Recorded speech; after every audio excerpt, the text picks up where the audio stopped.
El efecto de la súbita liberación de grandes cantidades de magma puede alterar la geometría del sistema de conducciones, desestabilizar el depósito superficial e inducir un derrumbamiento estructural.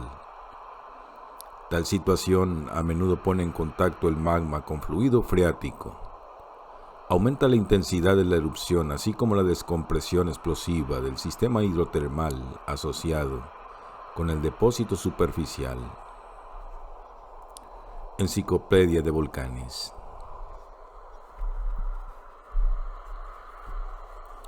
Pompeya, año 79 después de Cristo. Faltan 48 horas para la catástrofe. Robert Harris. Hora nona. 15 horas, 32 minutos.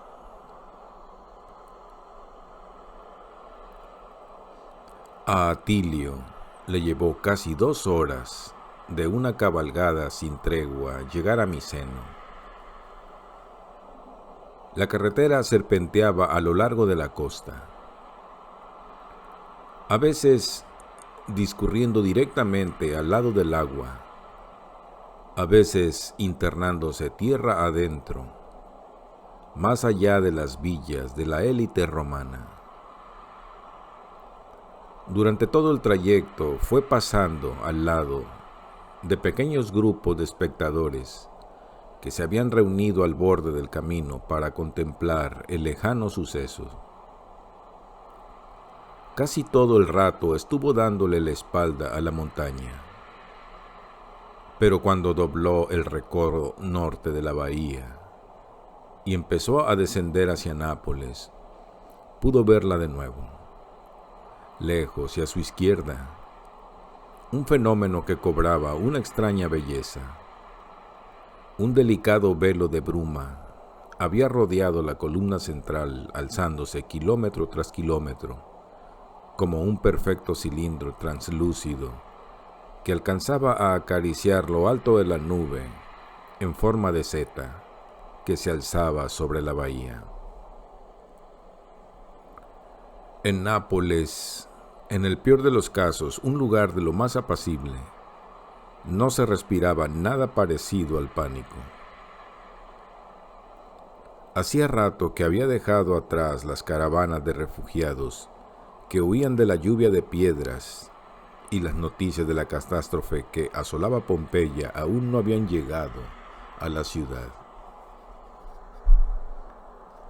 Los templos de estilo griego y los teatros que miraban al mar resplandecían bajo el sol de la tarde.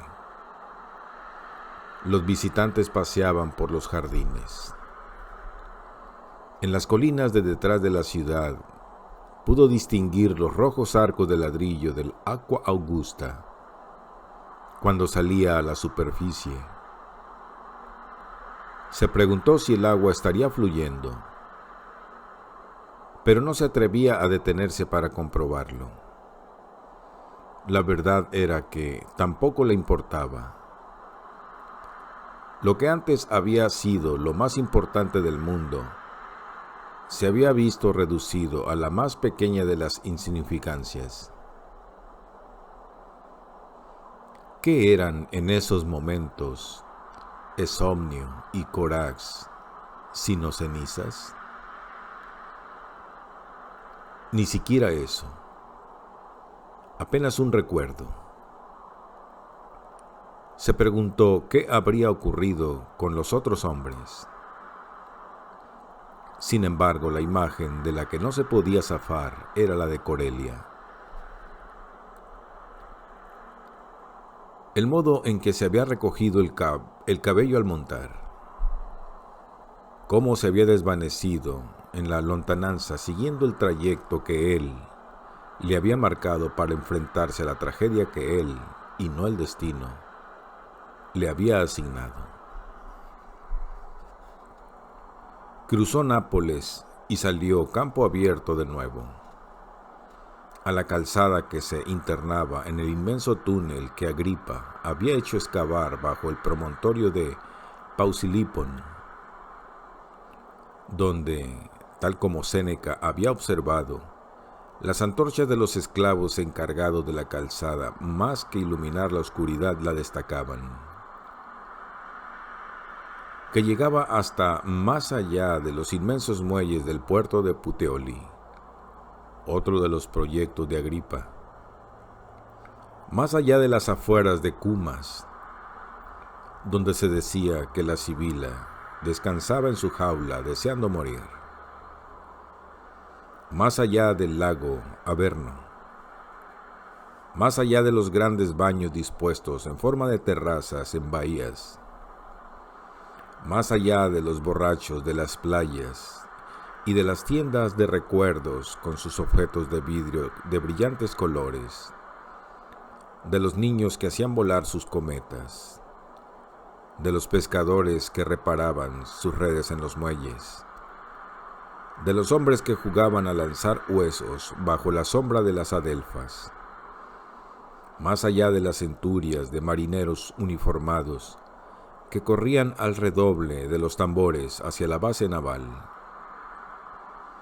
más allá de todas las múltiples formas de vida de la superpotencia romana, mientras, al otro lado de la bahía, el Vesubio soltaba un segundo tronido que hacía que el gris manantial de piedras se tornara negro y lo empujaba aún más arriba, hacia el cielo. La principal preocupación de Plinio era que el fenómeno cesara antes que él pudiera llegar hasta allí. No dejaba de salir y entrar en su biblioteca para comprobar la evolución de la columna de humo, y en cada ocasión respiraba aliviado. Parecía que estaba aumentando. Una estimación de su altura resultaba imposible. Posidonio sostenía que las brumas de los vientos y las nubes no podían ascender más de 7 kilómetros en el aire, pero la mayoría de los expertos, y Plinio, para compensar, aceptaba la opinión mayoritaria, situaban la cifra en 200 kilómetros. Fuera cual fuera la verdad, la columna, la manifestación, como él la había bautizado, era enorme. Para conseguir que sus observaciones resultaran lo más exactas posibles, había ordenado que llevaran al puerto su reloj de agua y que lo instalaran en el puente de popa de la Liburnia. Mientras se completaba la tarea y preparaban el barco, buscó referencias del Vesubio en su biblioteca. Nunca había prestado demasiada atención a la montaña. Era tan enorme, tan obvia, estaba tan presente que había preferido concentrarse en los aspectos más esotéricos de la naturaleza.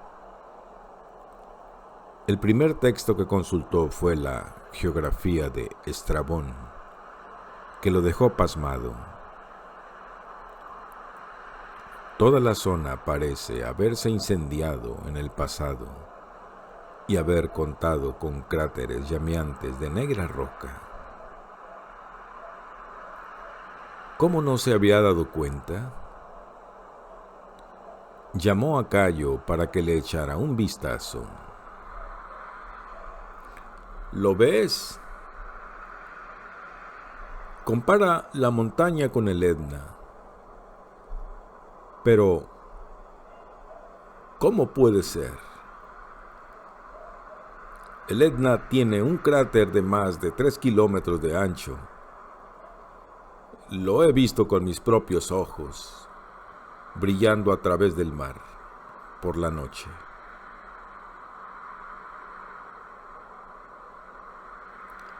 Y todas esas islas que escupen fuego, Stromboli, gobernada por Eolo, el dios del viento, Lipari, Salina, isla sagrada, donde se dice que vive Vulcano. Puedes verlas arder. Sin embargo, en el Vesubio nadie ha informado nunca de fuegos.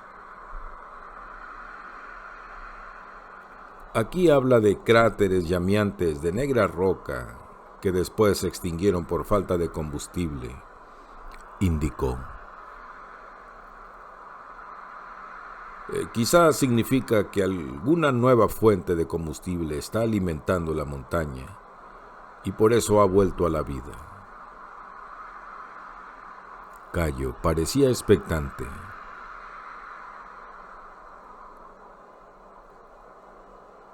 ¿No podría explicar eso la presencia de azufre en el agua del acueducto? Plinio lo miró con renovado respeto. Sí, el muchacho tenía razón. Tenía que ser eso. El azufre era el combustible universal en ese tipo de fenómenos. La lengua de fuego de Confatium en Bactria, la ardiente balsa de las llanuras de Babilonia, el campo de estrellas cerca del monte Hesperia en Etiopía. No obstante, las implicaciones de todo aquello era terrible. Lipari y la isla sagrada habían ardido durante días enteros hasta que fue enviada por mar una comisión del Senado para que oficiara los ritos oportunos. Un fuego eruptivo parecido en plena península y en medio de centros poblados podía acabar en desastre. Hizo un esfuerzo para ponerse en pie. Debo ir a mi barco. Llamó a su esclavo. Alexion, Cayo, ¿por qué no vienes conmigo? Deja la traducción. Le tendió la mano y le sonrió. Te libero de tus lecciones. ¿De veras, tío? Cayo contempló la bahía y se mordió el labio. Saltaba a la vista que también él se había percatado de las consecuencias de tener un segundo Etna en plena bahía. Es muy amable por tu parte, pero, para serte sincero, lo cierto es que estoy en un pasaje especialmente difícil, aunque si insistes. Plinio se dio cuenta de que su sobrino estaba asustado. Pero, ¿quién podía reprochárselo? Notó una punzada de aprensión en la boca del estómago y volvió a ser un viejo soldado. Pensó en ordenar a Cayo que lo acompañara. Ningún romano debía sucumbir al miedo. ¿Qué habría sido de las austeras virtudes de su juventud? Pero entonces pensó en Julia. ¿Era sensato exponer a su único hijo a un riesgo innecesario? No, respondió en tono forzadamente alegre. No insisto. El mar parece agitado. Te marearás. Mejor te quedas y cuidas de tu madre. Le pellizcó la pecosa mejilla y le alborotó los grasientos cabellos. Serás un buen letrado, Cayo Plinio. Quizá uno de los más importantes. Te veo en el Senado algún día. Serás mi heredero. Mis libros serán tuyos. El nombre de Plinio vivirá a través de ti. Se detuvo. Estaba empezando a sonar a despedida. Añadió en tono gruñón. Vuelve a tus estudios y di a tu madre que regresaré a la puesta del sol. Apoyándose en el brazo de su secretario y sin volver la vista atrás, el almirante salió pesadamente de su biblioteca.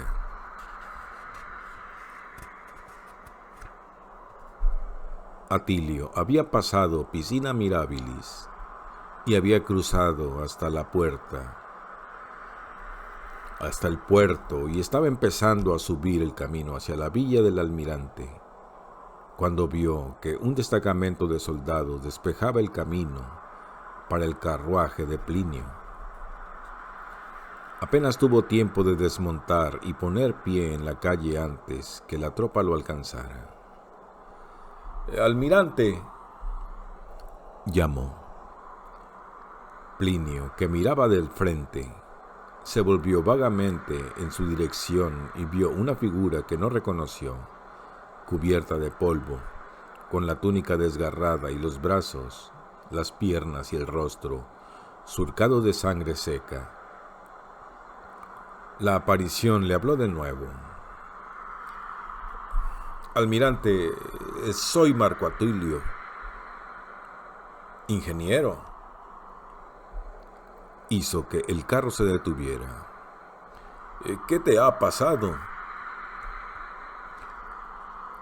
«Es una catástrofe, almirante. La montaña ha estallado. Llueven rocas». Atilio se pasó la lengua por los cuarteados labios. «Cientos de personas huyen hacia el este por la ruta de la costa. Oplontis y Pompeya están siendo sepultadas. Vengo cabalgando desde Herculano y traigo un mensaje para usted». Rebuscó en su bolsillo. «Un mensaje de la esposa de Pedio Casco». «¿De Rectina?» Plinio le cogió la carta de las manos y rompió el sello. La leyó 2 veces. Su expresión se ensombreció y pareció encontrarse mal, muy abatido. Se apoyó en el carruaje y mostró a Atilio la emborronada escritura. «Plinio, mi querido amigo, la biblioteca está en peligro. No tengo a nadie. Te ruego que vengas por mar, sin pérdida de tiempo, si todavía amas estos antiguos libros y a tu fiel y vieja Rectina». «¿Es cierto?», preguntó. «¿De verdad está en peligro Villa Calpurnia?»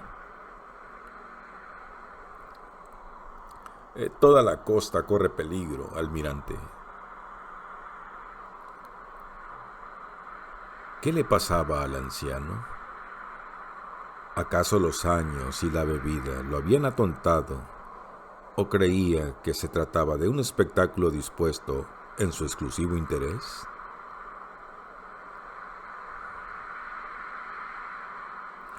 El peligro viaja con el viento y cambia como una veleta.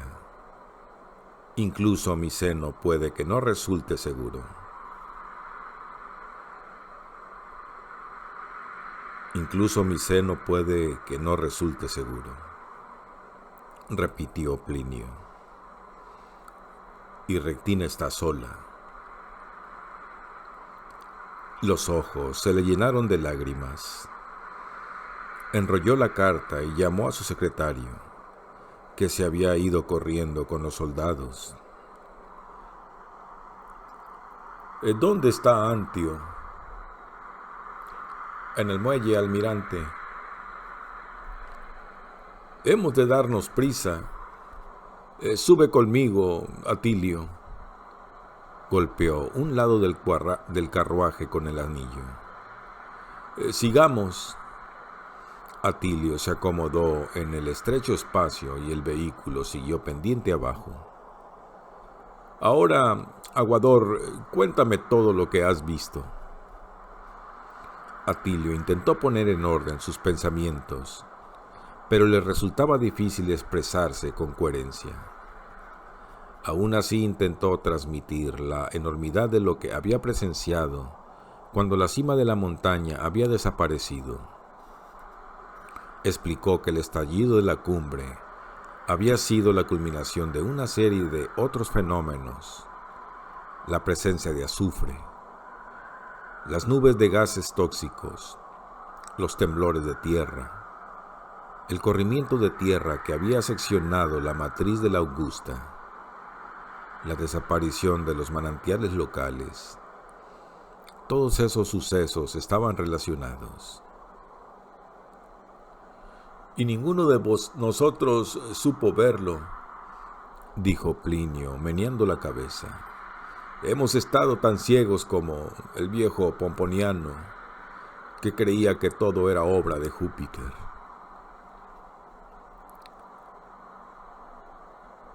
Eso no es cierto del todo, almirante.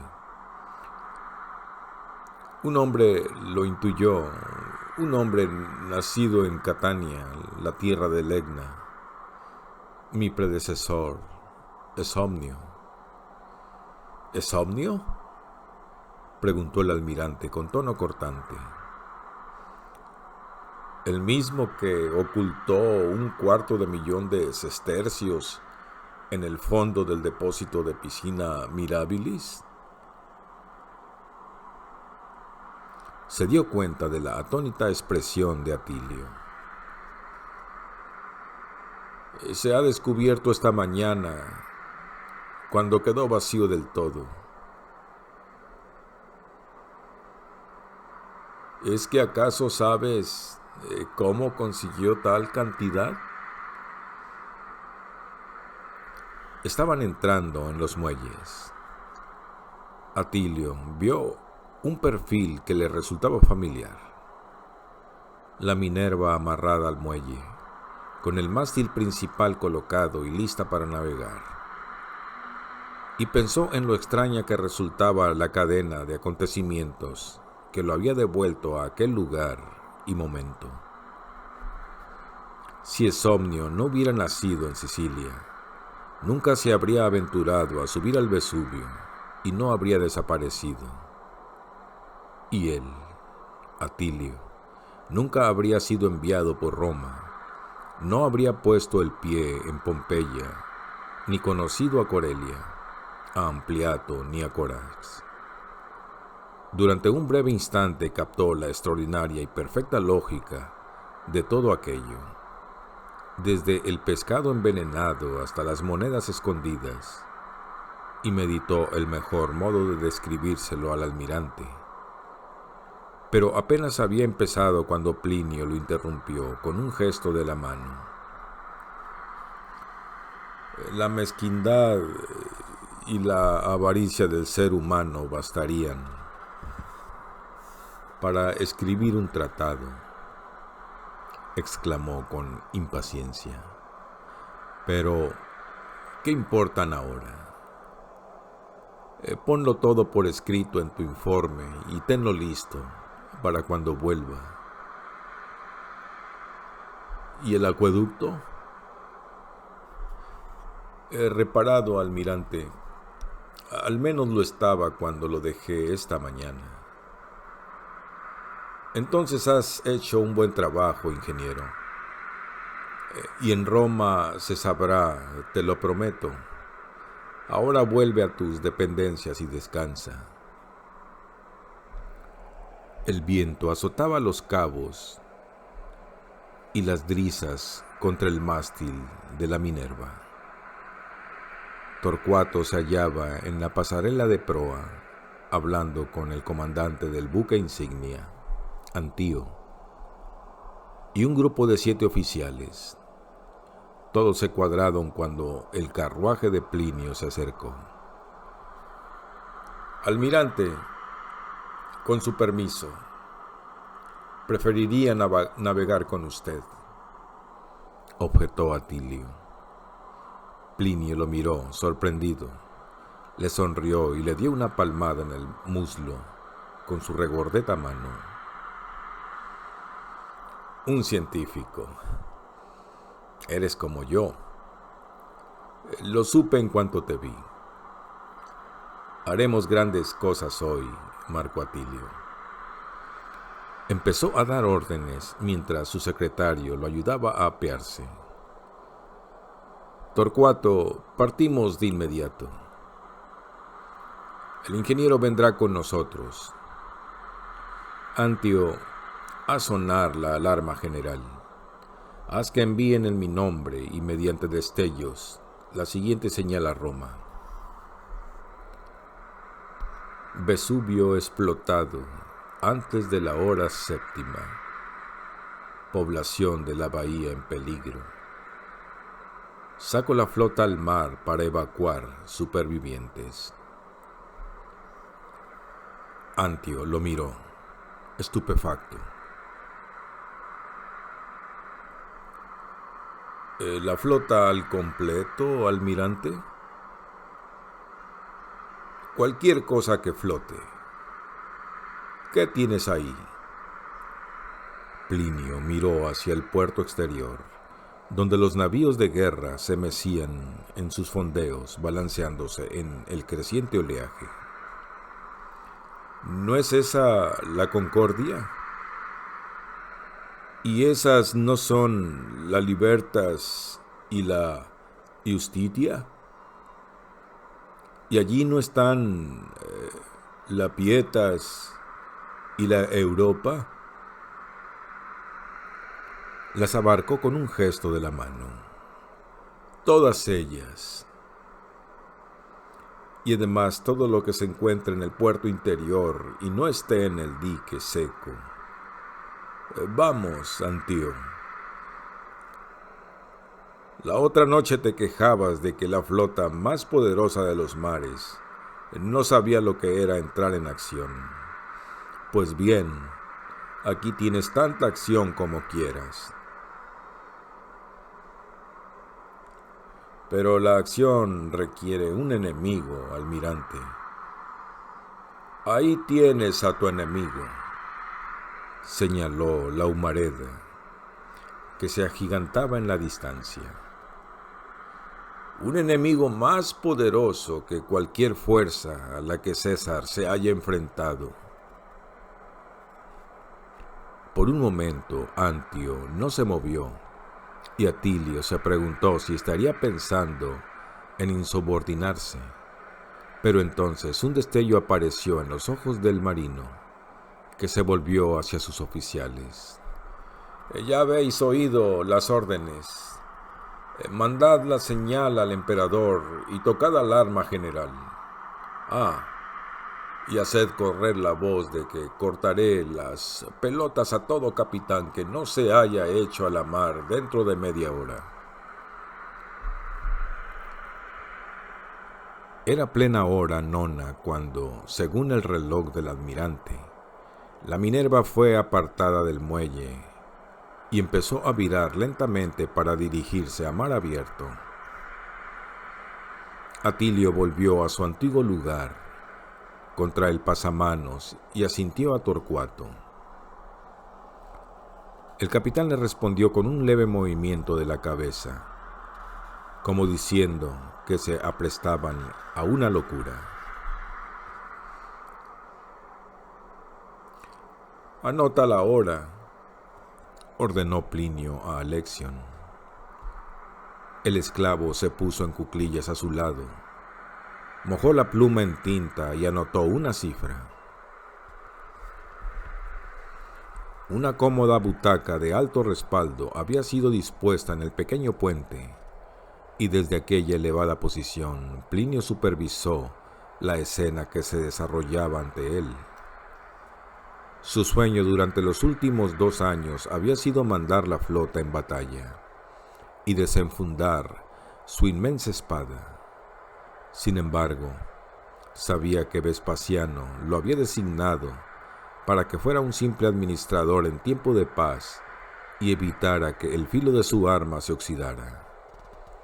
Pero ya había tenido suficientes ejercicios de entrenamiento. Por fin, podría ver cómo era de verdad una situación de batalla.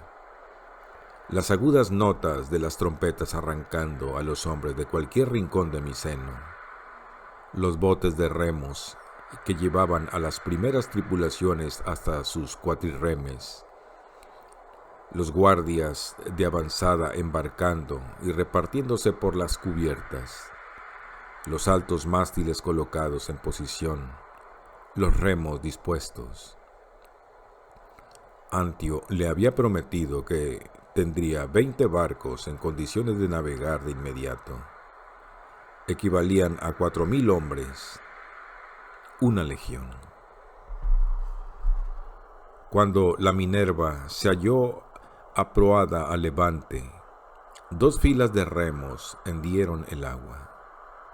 El timbal del cómitre empezó a sonar bajo cubierta, y la nave fue lanzada hacia adelante. Plinio escuchó el sonido que hacía su estandarte, blasonado con el águila imperial, flameando al viento a su espalda. La brisa le daba en la cara, y notó un nudo en el estómago por la expectación. Toda la ciudad había salido a mirar. Veía a la gente abarrotando las calles, asomada a las ventanas, de pie en las azoteas. Una ovación les llegó débilmente desde el muelle. Escudriñó la costa en busca de su villa. Vio a Julia y a Cayo asomados fuera de la biblioteca y los saludó. Ellos le respondieron: ¿ves la volubilidad de las masas?, comentó alegremente con Atilio. La otra noche me escupían por la calle. Hoy soy su héroe. Solo viven para el espectáculo. Saludó de nuevo. Sí, masculló Torcuato. Y a ver qué hacen mañana, cuando se enteren de que la mitad de los hombres han muerto. Atilio, sorprendido por su aspereza, preguntó en voz baja: ¿crees que estamos en tan grave peligro? Estas naves son fuertes, ingeniero, pero se mantienen de una pieza gracias a cabos. Lucharía gustoso contra cualquier enemigo mortal, pero solo un loco se hace a la mar para combatir a la naturaleza. El piloto de proa dio un aviso, y el timonel, de pie tras el almirante, empujó el timón.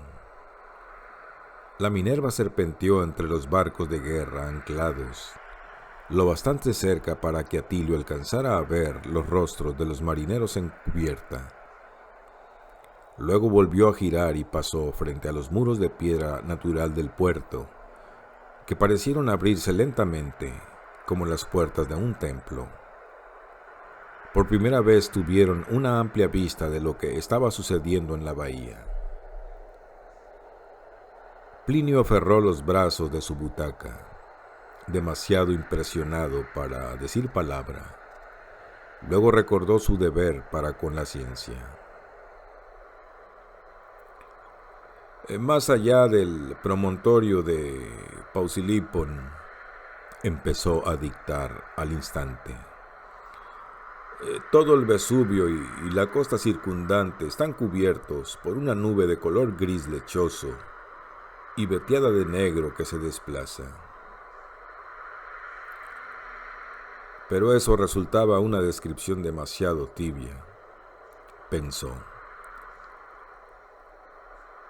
Necesitaba poder transmitir todo el impacto de la impresión, así que buscó las palabras adecuadas. Surgiendo por encima, retorciéndose y burbujeando, como si las ardientes extrañas de la tierra estuvieran siendo arrastradas y arrojadas hacia lo alto, se alza la columna central de la manifestación. Estaba mejor, prosiguió. Crece como si la sostuviera un estabillo constante, pero cuando alcanza la mayor altura, El peso de los materiales proyectados resulta excesivo y al presionar estos hacia abajo la columna se extiende hacia los lados. ¿Estás de acuerdo, ingeniero?, preguntó. ¿Es que es por el peso por lo que se achata? El peso, almirante. O puede que también por el viento, gritó Atilio. Sí, bien visto. Añádelo a las notas, Alexion. El viento parece más fuerte en altitud y en consecuencia inclina la manifestación hacia el sudeste. Hizo un gesto a Torcuato. Deberíamos aprovechar ese viento, almirante. A toda vela. ¡Qué locura! ¿Qué clase de comandante busca la tormenta?, murmuró Torcuato para sí, pero gritó a sus oficiales. ¡Izad la mayor! La percha donde se hacía firme la vela latina fue izada en el centro del casco y Atilio tuvo que correr hacia popa, mientras los marineros de ambas amuras aferraban las drisas y empezaban a tirar. La vela seguía recogida cuando la percha llegó a su posición bajo la cofa, la plataforma de observación, y un joven grumete trepó por el mástil para deshacer los tomadores. Cuando el último de ellos se desató, la gruesa lona cayó y de inmediato se hinchó y se tensó con la fuerza del viento. La Minerva crujió y ganó velocidad, y surcó las olas salpicando blanca espuma con su afilada proa, igual que un formón cortando blanda madera. Plinio sintió que su ánimo mejoraba con la navegación. Señaló a la izquierda. Ese es nuestro destino, capitán. Herculano. Diríjase recto hacia la costa, a Villa Calpurnia. Sí, almirante. Timonel, rumbo a levante. La vela crujió y la nave se escoró. El agua rociada empapó a Atilio. Y qué fantástica sensación. Se limpió la mugre del rostro y se pasó los dedos por el sucio cabello. Bajo cubierta, el martilleo del timbal había alcanzado un ritmo frenético.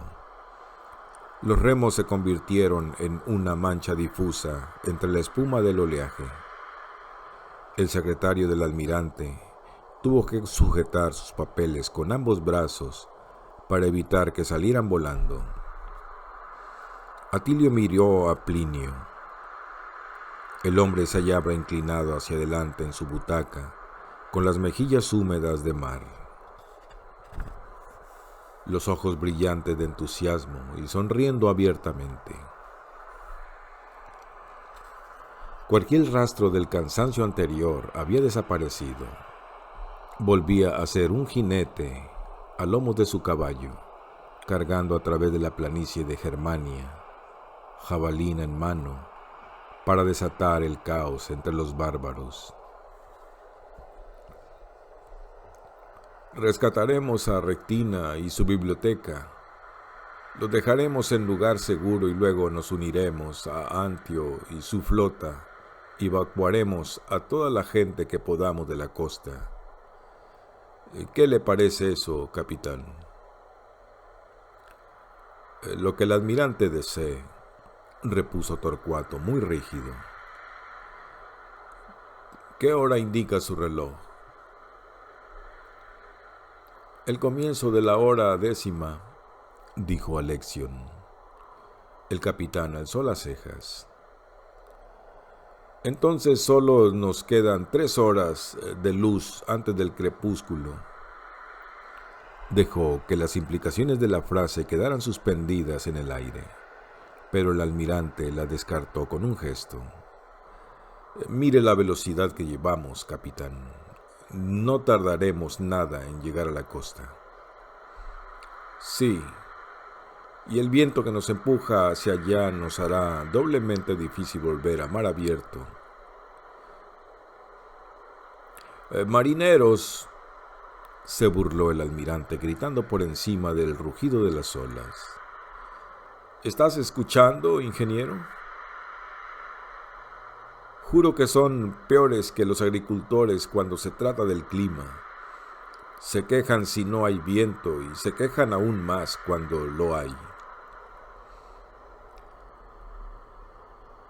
Almirante, ¿sería tan amable de disculparme?, preguntó Torcuato, cuadrándose. Dio media vuelta apretando la mandíbula y fue hacia proa, manteniendo el equilibrio. Observaciones de la hora 10, dictó Plinio. ¿Estás listo, Alexion? Unió los dedos y frunció el entrecejo. Resultaba todo un desafío, desde el punto de vista técnico, describir un fenómeno para el que no se habían inventado todavía palabras.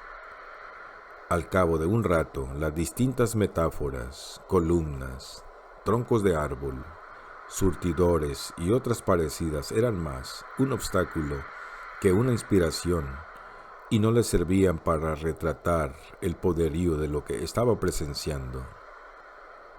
Tendría que haber embarcado en un poeta.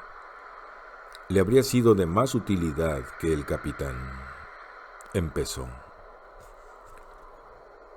Si nos acercamos, la manifestación parece una gigantesca nube de tormenta cargada de lluvia y cada vez más negra. Igual que una tempestad vista desde una distancia de varios kilómetros, se distingue distintas cortinas de lluvia que flotan como el humo ante la oscura superficie. Sin embargo, según el ingeniero, lo que cae no es lluvia, sino piedras. Llamó hacia popa. Sube aquí, ingeniero. Descríbenos otra vez lo que viste, para que quede constancia. Atilio subió por la escalerilla hasta la plataforma. Había algo totalmente incongruente en cómo el almirante se había instalado. Con su esclavo, su escritorio portátil, su butaca y su reloj de agua, ante la furia de los elementos entre los que navegaban. Aunque Atilio tenía el viento a su espalda, pudo distinguir claramente el rugido de la montaña. De repente, la imponente cascada de piedras pareció estar mucho más cerca, y el barco se le antojó tan frágil como una hoja en un salto de agua. Había empezado a relatar de nuevo su historia cuando un relámpago trazó un arco en la negra y brillante nube. No un relámpago blanco, sino rojo y serpenteante, que quedó suspendido en el vacío igual que una vívida arteria cargada de sangre. Alexion se puso a chasquear la lengua, que era el modo que tenían los supersticiosos de adorar al rayo. Añade eso a la lista de los fenómenos, ordenó Plinio. Relámpagos, un ominoso portento.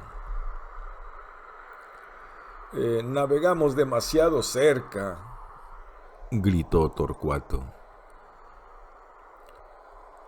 Tras el almirante, Atilio alcanzó a divisar las cuatrirremes de la flota de Miceno que, todavía iluminadas por el sol, salían del puerto en formación de V, igual que un escuadrón de patos voladores. Entonces se fijó en que el cielo se estaba oscureciendo. Una barrera de piedras explotaba sobre el mar a su derecha y se acercaba cada vez más. Las proas y las velas de las naves de guerra se tornaron borrosas y el aire se llenó de sibilantes proyectiles. En medio de la confusión, Torcuato iba de un lado a otro, gritando órdenes. Los hombres corrieron por la cubierta en la penumbra. Las drisas que sostenían la percha fueron desatadas y la vela arriada. El timonel viró a babor. Un instante después, una bola relampagueante descendió violentamente de los cielos. Tocó el mástil y descendió por él y a lo largo de la percha. En la luminosidad de su resplandor, Atilio vio al almirante con la cabeza entre las piernas y las manos cubriéndose la nuca y a su secretario inclinado hacia adelante, protegiendo sus papeles. La bola de fuego saltó del extremo de la percha y se precipitó en el mar, donde se extinguió con un violento siseo, dejando un rastro de gases sulfurosos. Si la vela no hubiera estado arriada, seguramente habría ardido.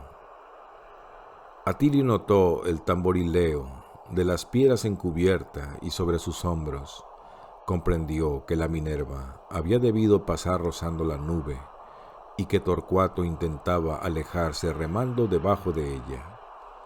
Al final el capitán lo consiguió. Hubo una última rociada de piedras y volvieron a salir al sol. Oyó que Plinio tosía. Abrió los ojos y vio al almirante de pie, quitándose la escoria de la túnica. Sostenía unas cuantas piedras en la mano y cuando se sentó, las examinó con su palma. Por todo el barco los hombres se sacudían la ropa y se palpaban el cuerpo en busca de cortes o heridas. La Minerva seguía navegando recta hacia Herculano, que se hallaba a menos de 1 kilómetro de distancia y resultaba claramente visible. Sin embargo, el viento se estaba levantando y el mar con él. El timonel se esforzaba en seguir el rumbo. Las olas batían contra el costado de babor del barco. «Encuentro con la manifestación», dijo Plinio con calma. Se interrumpió para enjugarse el rostro con la manga de la túnica y volvió a toser. «¿Estás anotando esto? ¿Qué hora es?» Alexion barrió las piedras del tablero y sopló el polvo. Se inclinó hacia el reloj. «El mecanismo está roto, almirante». Le temblaba la voz y estaba a punto de llorar. «Bueno, no importa. Digamos que es la hora 11». Plinio sostuvo en alto una de las piedras y la observó de cerca. El material es una piedra pómex esponjosa de color gris blanquecino. Es ligera como la ceniza y cae en fragmentos no mayores que el pulgar de un hombre. Se detuvo y añadió amablemente: «Coge la pluma, Alexion. Si hay algo que no puedo soportar es la cobardía». La mano del secretario temblaba. Le resultaba difícil escribir mientras la liburnia se escoraba y cabeceaba. La pluma trazó una escritura ilegible en el pergamino. La butaca del almirante resbaló por el puente y Atilio la sujetó. «Debería ir bajo cubierta», le dijo mientras Torcuato se acercaba con la cabeza desprotegida. «Tenga mi casco, almirante». «Gracias, capitán, pero este viejo cráneo mío ya no me proporciona protección suficiente». «Almirante, se lo ruego. Este viento no empujará directamente hacia la tormenta. Debemos dar media vuelta». Plinio hizo caso omiso. La piedra Pómex se parece menos a una piedra y más a lo que podrían ser fragmentos solidificados de una nube. La dio la cabeza para mirar por la otra borda del barco. Flotan en el mar como si fueran trozos de hielo. ¿Lo veis? Extraordinario. Atilio no se había fijado. Las aguas estaban cubiertas por una alfombra de piedras. Los remos las separaban y hundían, pero otras más volvían a emerger de inmediato. Torcuato corrió a la borda. Estaban rodeados. Una ola de piedra Pómex rompió contra la proa de la nave. ¡Almirante! La fortuna sonríe a los valientes, Torcuato. Hacia la costa. Durante un rato más siguieron avanzando, pero el ritmo de los remos se veía frenado no por el viento o las olas, sino por la presencia de piedra Pómex en el agua. A medida que se acercaban a la costa, se iba haciendo más espesa, medio metro, 1 metro, una vasta extensión de seco oleaje. Las palas de los remos azotaban, impotentes, la superficie, incapaces de ejercer ninguna presión, y el barco, empujado por el viento, empezó a derivar hacia la lluvia de piedras. Villa Calpurnia se encontraba tentadoramente cerca. Atilio distinguió el sitio donde había conversado con Rectina. Vio las figuras corriendo por la orilla, los montones de libros, las blancas túnicas de los epicúreos ondeando.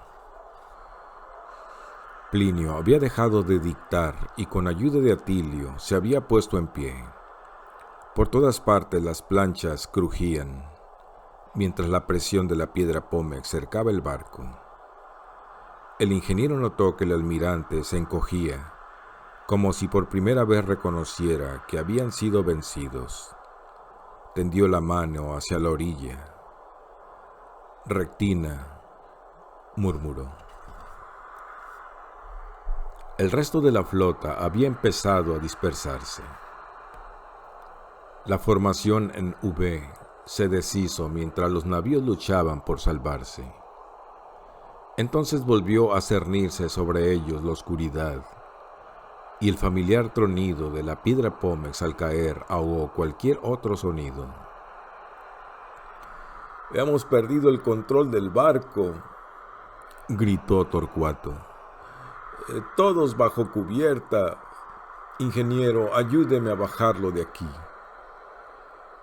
«Mis notas», protestó Plinio. «Alexion tiene sus apuntes, almirante». Atilio lo sostenía de un brazo y el capitán del otro. Era tremendamente pesado. Tropezó en el último peldaño y estuvo a punto de caer cuán largo era. Pero entre los dos lograron sostenerlo y lo arrastraron por el puente hasta la escotilla que conducía a la zona de los remeros, justo en el instante en que el aire se convertía en piedras. «Haced el sitio al almirante», gritó jadeante Torcuato. Casi lo tiraron escalerilla abajo. A continuación, Alexion bajó con sus preciosos papeles, pisándole los talones. Luego, Atilio saltó en plena lluvia de piedra Pómex, y por último Torcuato, que cerró la escotilla tras él.